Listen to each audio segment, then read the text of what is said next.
人的家，大地就像它的网络，非常是沉默。那您看到画面拍摄于马来西亚柔佛州利丰港的培华独立中学，拍摄的时间是2026年的2月，华人新年之前。画面中呢，您看到的这位人物啊，是这所100年老校的校长洪志文先生。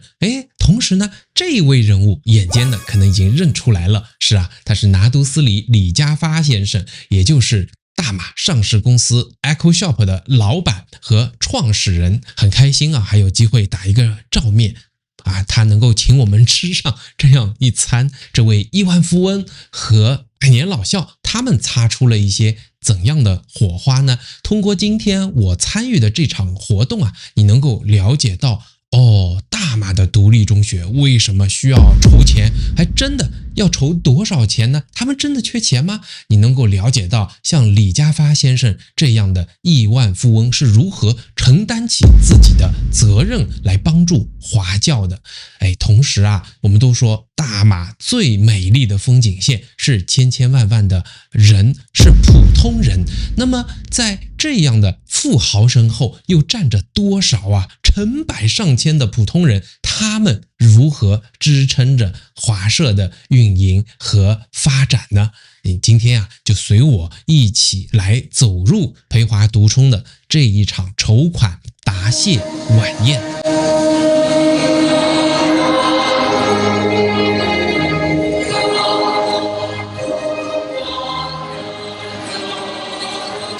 视频开头啊，我先要和大家介绍一下这场活动呢，是我受洪志文先生啊、洪志文校长之邀啊来参与的。整个活动有100席，也就是呢有1000个人参与啊。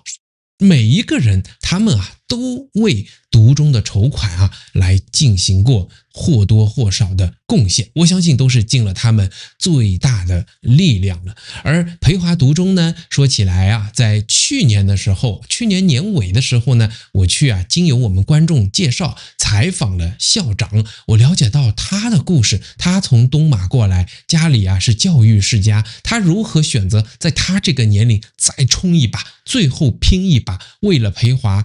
被三顾茅庐之后，他愿意啊付出自己的智慧努力来带领培华再领风骚啊。因为培华呢，它的地理位置的原因啊，它其实并不是最突出的那一家独立中学，但是我相信啊，他现在一定是最有志向的，立了最大的志，尽着最大的努力帮助这些孩子们好好成长的。那应校长的要求呢，我对他去年年尾的这场采访啊，就先收在了会员节目之中啊，让有缘分的朋友们可以看到我们深入的对学校的探访和采访。话说回来啊，那时候校长就约我说，明年2月的时候，我们呢会办这一场筹款晚宴，目的呢是因为啊，学校呢要新建新的综合教育的大楼，而这个大楼的筹款还有一些运动设施的启用啊，确实是需要钱的。筹款的目标是2000万令吉。所以我有这个机会在2月的时候和我太太一起来亲眼啊参加了看到了独中到底他的筹款晚宴是怎么样的，说了一些什么，我们看到一些什么，就一一的来告知大家。首先呢，是校长啊向所有人来介绍啊独中的运营。其实有些数字听到之后真的还是比较触目惊心的，就是我是想不到，你知道吗？像这样的培华这样的独中啊，它一年啊学校总的运营花销啊是600万令吉。我要让所有的同学，在座的同学听着，学校每一年都要不付呢差不多600多万。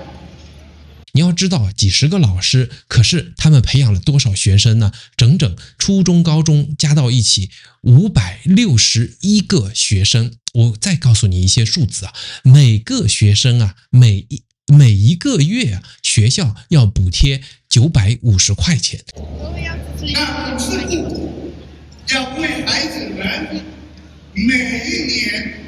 每一个孩子每一个月950块钱。我们可以算一个大数，就是1000块钱。那么意味着他如果初中高中都是在学校度过的话，学校要给他一个学生的补贴就差不多要将近6万块钱。哇，60千呢，这不是一个小数目。我们再来算一个数字，950块钱一个月，就算一年在学校是去掉各种假期，是读书9个月的话，那么学校的补贴561个学生，差不多要花到480万令吉。这600万去掉480万，剩下就只有120万了。你要知道，有这样一个有经验的校长，有他引导的几十名教职员工，还有这么大占地面积的学校的教学活动开展，一年只花到了120万。你想想看，是不是需要捐款学校已经有100年的历史了，所以呢，他现在在新建一些楼宇校长也说，如果没有这些爱心人士的捐款，这些富豪的慷慨鼎力资助学校的运营是支撑不下去的这个让我听到还是非常唏嘘的。你看这样的一所学校校长公布初中的学费320块一个月，高中呢360块，住宿4人间，我去看过有厕所，有后面的阳台，也就200块钱一个月，加上膳食一个月100块钱所以他们真的是下了大力气来扶持，来好好的栽培这些孩子们，让他们接受最好的读中教育。另外一个人物就要出场了，这个地方呢，想和大家就来介绍一下拿督斯里李家发先生。筹委会主席拿督斯里李家发署理董事长。跟他说要存他，就静静的不敢出声。然后我们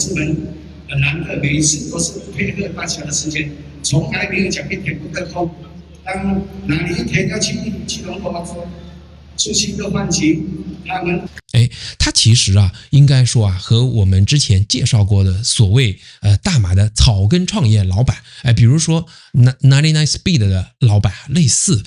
就是草根起家。你看他大概是1974年生人，1994年的时候就开了一个小型的公司，那就说明也没有完全完成这个大学教育嘛你20岁的时候开始开了一个装修和建筑的公司，8年时间积累了一些经营运营的经验，一直到2002年的时候呢他发现大马的这个日杂店就这种 grocery store比较缺乏的呢是透明的相对廉价好料的好的一些产品提供给大家，所以他就有了这个理念。一开始呢他在家乡开的Kedah Economy 哈利这日常天天的这个低价的一家店，但呢不太成功。1年以后呢，这家店就倒闭了。不过2003年呢，他和家里的兄弟一起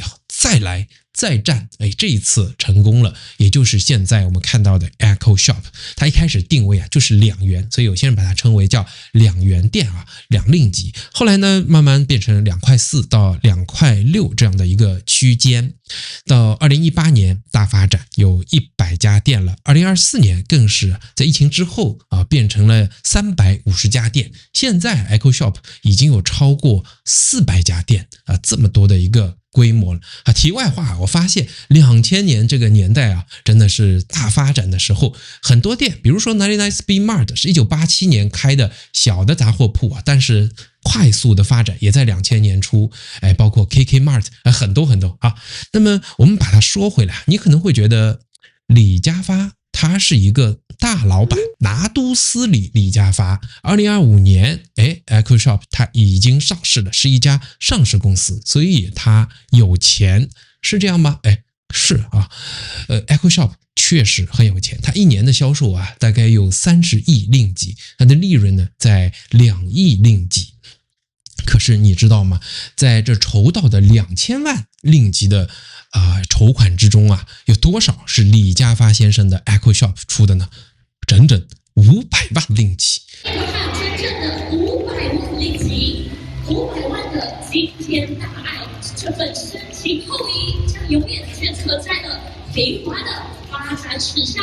哇，这个数字不得了500万令吉啊！其实我当时我在会议的现场，我就去计算了一下，2亿令吉的净利润，差不多2.4%，也相当于EchoShop 领着他3-4千号员工说，你知道吗？一年当中1到2天的净利白干，这1到2天的时间全部工作，3000多个人赚回来的钱全部捐走，就这一次给了培华，才意味着500万令吉，同时也意味着要新开1到2家新的 EchoShop 所需要的初期投入。就说这一次他不捐款，那么 EchoShop 其实可以多2家店，多2个现金奶牛，每天卖货给他赚钱的。因为拿督斯里李家发先生他自己实际上是 EchoShop 的大股东，他一个人占着73%的股权。我再给大家一个概念，好比说，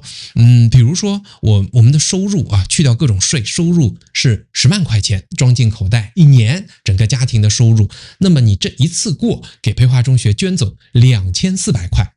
那大家将心比心想一想，是否这么大的数字你心里要掂量掂量，会觉得哇还是蛮多钱的。那你比较富有，如果是50万一年的收入的话，那么一次过要捐走12000块钱。如果你非常富有你有100万收入每一年，那相当于捐走多少呢？一次要捐走24000块钱。注意我讲是一次因为等下我还会讲一讲他的故事来给你听。那你可能会觉得说，拿督斯里李家发先生嘛，他有钱嘛？你刚不是说了吗？他是大马前20的富豪。是我查了一下，其实拿督斯里李家发先生在 EchoShop 上市之后，这就是他积累的财富。他的身家差不多有16亿美元，也就是要63亿令吉这么多。在福布斯排行富豪也可以排到2449名，在大马能够排进前20的富豪，那应该算是超级巨富了。不过呢，人家有钱是一回事，但是他大头所控制的 EchoShop 愿意捐钱，那个可又是另外一回事。因为我看了一看他的历史，他可不是只是捐掉培华这一次我们来讲给大家听就到现在2026年3月，你知道他今年已经捐了多少？他另外还有300万令吉捐给了新纪元大学的学院，来帮助他一个叫南大楼的建设。2月的时候呢，就捐到了培华。其实我最近还看到马六甲的培中，他也捐了。你知道吗？2026年的时候还通过 MSEF 为全马独中的退休教师发放感恩金，每个月600令吉，连续数年想想看，2025年发放了360万令吉，汇集了601名独中的退休老师。想想看他的用心而2025年的时候，他有过最大的一笔 EchoShop 和他的一些员工总共要捐走1.5亿令吉。你没有听错1.5亿那个是这个150个 million ringgit 给到同善医院用于他的一个新楼的建设，这也是他的历史上最大的一笔捐款。过去几年我都看了，每年都是几百上千万的捐款。哇，这个就是拿督斯里李家发先生他的捐款的手笔尤其是这1.5亿捐走的同善医院。你知道 EchoShop 它的货币和净资产只有248个 million， 就2.5亿吧。那我查询了一下，这个1.5亿分成3年，那每年差不多20%自己手上的这个货币资产都要捐走。比如说你家里有10万块，你接下来要连续3年每年给别人2万块钱。你有100万的存款，你接下来连续3年每年给走20万，这是什么感觉？大家可以想想看，那还是一家上市公司，它虽然承担了一定的 CSR 企业社会责任，但它也是一肩挑起哇，这个让我其实是非常非常感动的。你会不会觉得说，那拿督斯里李家发先生他念了读中嘛，他有这份情节，你是有钱人，反正吃不完喝不完，赚了这么多的钱花掉一点没有什么。其实并不是这样。在晚会上李家发先生自己说他当时家里苦，没有钱，很穷，他念的是国中，念完以后可能我猜就开始工作了，因为网上关于他的报道也非常少，他自己非常非常低调，除了这些善事有媒体，其他的情况下关于他个人非常非常少报道，连他具体的出生年月都是很多人来推测的，他就是这样的一个人，你想想看。那么我接下来想要回答另外一个问题，因为有些人会说有钱人捐款不算什么，可是世界上并不是这样的，不是每个地方都是这样的。像美国确实90%的富豪都会参与捐款。在大马有人经过统计这些亿万富豪70%到80%都有明确的可查的捐款的记录。那么也就是说，有些人他可能愿意捐款，但是呢他没有留下名字，这个数字差不多也达到了一个很高的一个峰值，80%吧，或者是以上他们都有捐款的记录，差不多呢要捐走自己财富的0.5%到2%。也是蛮可观的一个数值。对比之下，中国的亿万富豪就多得多了福布斯排行榜上30%的富豪都来自于中国。当然也有很多人他们捐款是很多的，像宁德时代的老板夫妇，像今日头条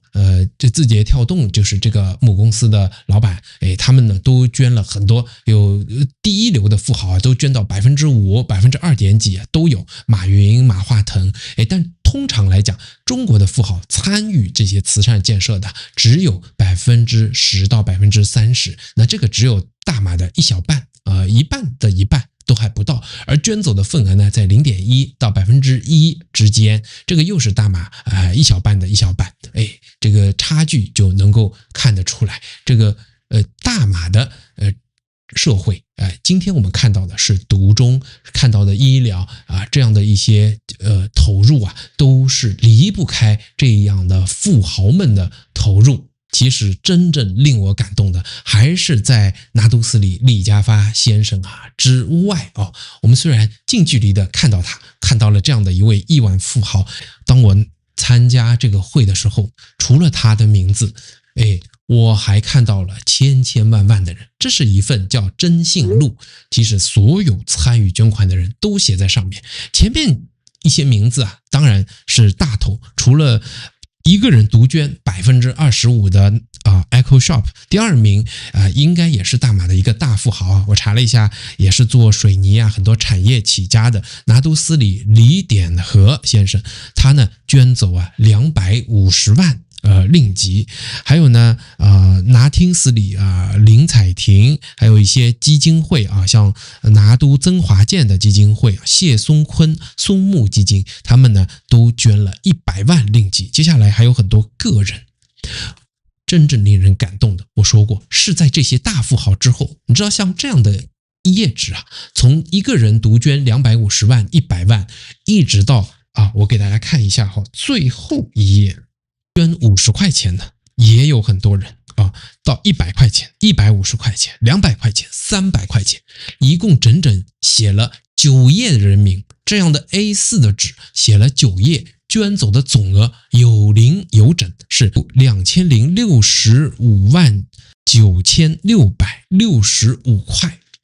就是这样的一个有零有整的数字。这样一个一个人名，他们的名字，你在舞台上看到他们挥动一下帽子，那就代表说我已经捐了可能有几千上万，但他们就只是拿到一顶帽子。非常感谢。有些人坐在那里，是一个我们这一桌就有，是一位老先生，一位老太太，他们也参与到了独中的建设。我相信他们可能只是家人在独中学习，也可能他们早就在培华，甚至于在其他的独立中学呢有学习过，有这样的一份感情。更有可能我相信有些人会和拿督斯里李家发先生一样，他没机会念读中，他只是要去支持这样的一份事业，他来捐出自己的绵薄之力，但一定都是尽了最大的心的。是的，后请允许我在此，请大家给予大家一个热烈的掌声。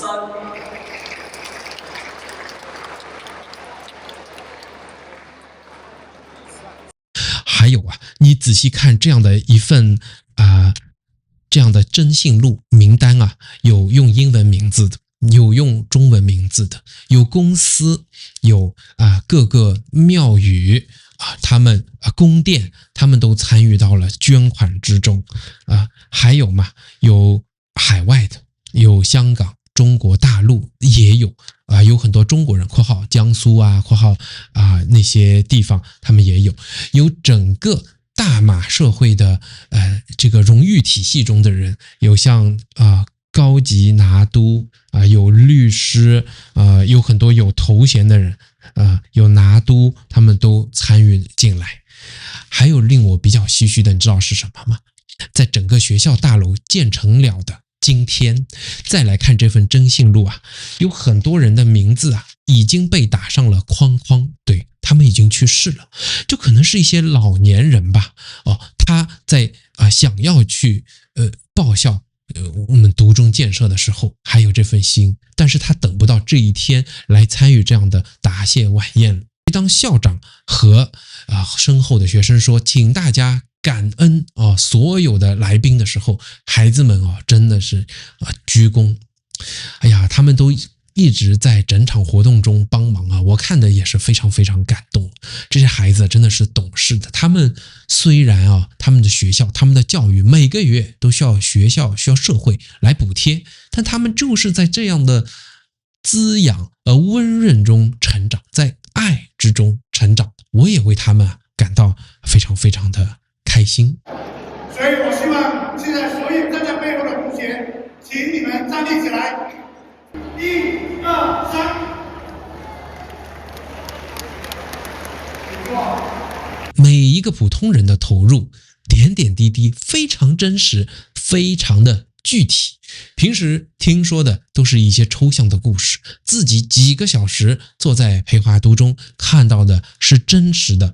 是一个非常具象的，就这样展现在你的眼前。再看到这么多的孩子在那里帮忙，他们在学校能够得到学习，让我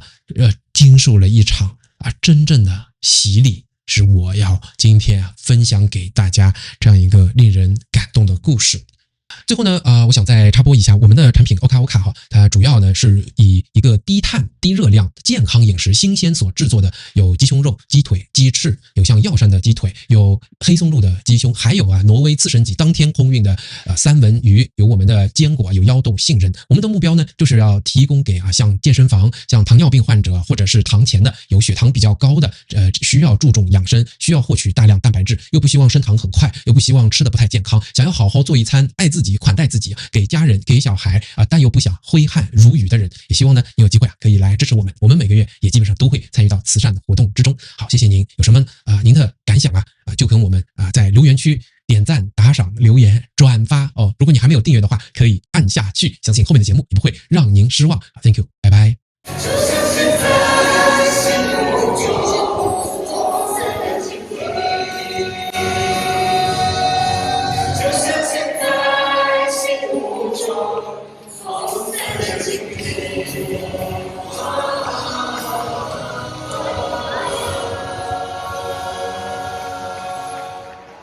欢乐的时光，今晚的今晚，今天今的尾声。